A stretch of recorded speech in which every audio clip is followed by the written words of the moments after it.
اگر 3 رکعت وطر میں دعائے قنوت پڑھنا بھول جائیں اور رکوع میں چلے جائیں یا سلام پھیر دیں تو کیا کرنا پڑے گا؟ نماز ہوگی یا نہیں ہوگی؟ ایک امپورٹنٹ مسئلہ ہے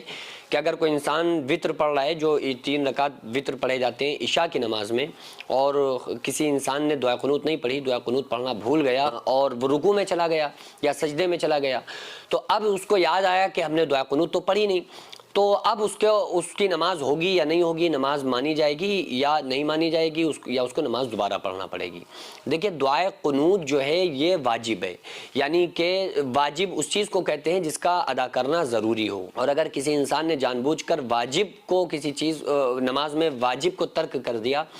تو اس کی نماز قابل قبول نہیں ہے۔ تو اب اس میں ایک کنڈیشن دیکھی جائے گی کہ آپ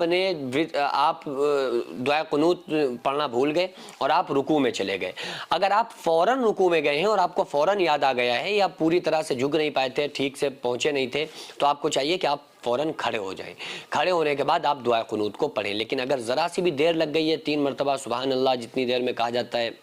اگر اتنی دیر تک آپ رکوع میں رہ لیے، تو اب اس کے بعد آپ کی جو دعائے قنوت چھوٹی ہے تو اب اس پر سجدہ سہو کرنا پڑے گا۔ اور اگر آپ نے جان بوجھ کر چھوڑ دیے، یعنی کہ دعائے قنوت آپ نے پڑھی ہی نہیں، جان بوجھ کر چھوڑ دی، تو سجدہ سہو لازم ہے کہ آپ سجدہ سہو کریں۔ اور اگر کوئی انسان مقتدی کے پیچھے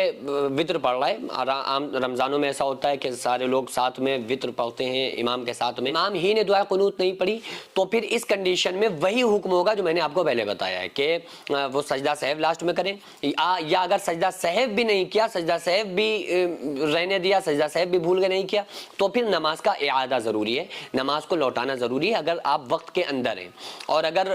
وقت ہی ختم ہو گیا کہ آپ بالکل آخری وقت میں وطر پڑھ رہے تھے، اب وقت ختم ہو گیا، تو اس کے بعد اس کا لوٹانا مستحب ہے۔ اور اگر کوئی انسان نے دھوکے سے پڑھنا بھول گیا دعائے قنوت اور رکوع میں چلا گیا، سجدے میں چلا گیا، اب وہ تحیات میں یا سجدے میں اس کو یاد آیا کہ ہم دعائے قنوت پڑھنا بھول گئے، تو پھر وہ اخیر رکعت میں، یعنی کہ تیسری رکعت ہی میں دعائے قنوت پڑھی جاتی ہے، تو جب وہ تشہد میں بیٹھے گا نا، تو وہاں پر وہ سجدہ سہو کر لے، اس کی نماز ہو جائے گی، اس کی نماز مان لی جائے گی۔ اب یہ سجدہ سہو کا طریقہ کیا ہے یہ بھی آپ سمجھ لیں۔ آسان طریقہ سجدہ سہو کا یہ ہے کہ آپ جب لاسٹ رکعت میں تشہد میں بیٹھتے ہیں نا سلام پھیرنے کے لیے،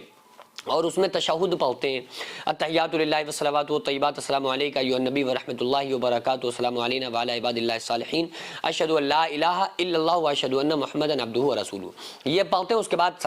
اس کے بعد ایک طرف سلام پھیرنا ہے، پھر 2 سجدے کرنا ہے۔ یعنی جب ہم نارمل عام طور سے نماز پڑھتے ہیں تو کیا کرتے ہیں، تشہد پڑھنے کے بعد فوراً ہم عبدہ ورسولہ کے بعد درود پڑھتے ہیں، درود کے بعد دعائے معصورہ پڑھتے ہیں، پھر سلام پھیرتے ہیں۔ لیکن جب آپ سجدہ سہو کریں گے تو اس میں صرف تشہد پڑھنا ہے، عبدہ ورسولہ تک کہہ کے آپ کو ایک طرف سلام پھیرنا ہے، ایک کاندھے پر آپ کو السلام علیکم ورحمۃ اللہ کہہ کے پھر آپ کو 2 سجدے کرنا ہے جیسے سجدے کیے جاتے ہیں۔ اس کے بعد آپ کو بیٹھ جانا ہے، پھر تشہد پڑھنا ہے، پھر اسی طرح سے جیسے آپ پڑھتے ہیں عام طور سے نماز، یعنی کہ تشہد، اس کے بعد درود پاک، اس کے بعد دعائے معصورہ، پھر سلام پھیر دیں۔ تو یہ سجدہ سہو کا طریقہ ہے، مرد حضرات بھی اسی طرح سے کریں اور عورتیں بھی اسی طرح سے کریں۔ بعض لوگ کیا کرتے ہیں کہ ان کو دعائے قنوت یاد ہی نہیں ہوتی ہے، تو وہ لوگ دعائے قنوت کی جگہ پر ربنا آتنا پڑھ لیتے ہیں۔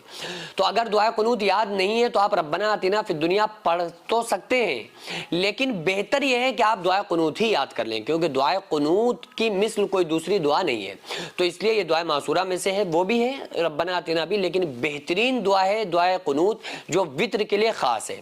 تو جب تک آپ کو نہیں یاد ہو رہی ہے تو پھر آپ ربنا آتنا فی الدنیا پڑھ سکتے ہیں، لیکن بہتر ہے کہ آپ اس کو جلد سے جلد یاد کر لیں، کیونکہ اس دعا کا بدل کوئی دوسری دعا نہیں ہے۔ جو مدرسہ آپ دیکھ رہے ہیں یہ لیڈیز مدرسہ ہے، جس کی زمین کو میں نے اپنا کھیت بیچ کر جس کو خریدا، اور 1 منزل تک بنانے کا فی الحال ارادہ ہے، انشاءاللہ بنا لوں گا، لیکن اس کے بعد اس میں کروڑوں روپے کا خرچ ہے۔ آپ لوگوں سے گزارش ہے زیادہ سے زیادہ اس میں تعاون کریں، اللہ تبارک و تعالیٰ اس کا اجر آپ کو 70 گنا آخرت میں، 10 گنا دنیا میں، اور مرنے کے بعد قیامت تک اللہ تعالیٰ اس کا ثواب آپ کو عطا فرمائے گا۔